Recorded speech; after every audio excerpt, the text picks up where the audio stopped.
Rumah kapan?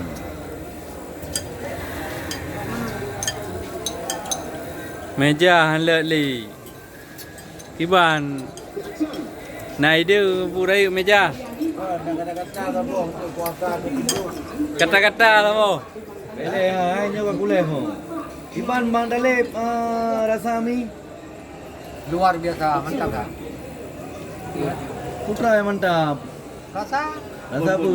rasa bumbu ni mantap. Mi apa? Mi nanggro. Yang mi lupa tau. Tumis di Pinangro. Pinangro. Bilang tau. Pinangro kan tadi. Mi nanggro pri. Ya, Kata nanggro pak. anu di dalam dum putra. Yo jus pun. Ya, jus kurma. Jus kurma. Jus kurma sini. Nah, Ha? Ibang Maraja? Rasanya luar biasa. Luar biasa. Mie goreng di Kupinangro ini belum ada tandingannya. Kalau kita ngomong dengan wisata kuliner, hanya mie goreng Kupinangro lah sebetulnya. Ya, Nah, betul. kita coba lagi ya. itu Bere. Ibang Mbak Amir. Dia lagu motor yo. alhamdulillah. Di Pinangro the best. Kibang Bang Helmi banyak atruk kena. Ban manda intelijen ni ya. Intelijen eh. Baru Iban. Anjuk buka. Pengantan. Depan mata-mata. Selama puasanya ni mana pun kepada lobster air tawar. Dosa dia sama. Baik dah hai udah yang hidup. Bos. Awak belum ke rumah?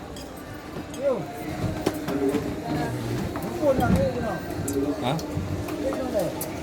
Ya, bumbunya terasa kali bumbunya. Rasa kali bumbu. Terasa bumbunya. Sudah ya. Hanya mana lek?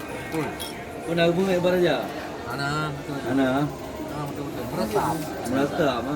Ini bukan kaleng-kaleng, memang terbukti. Terbukti. Resepnya pas. Resep pas.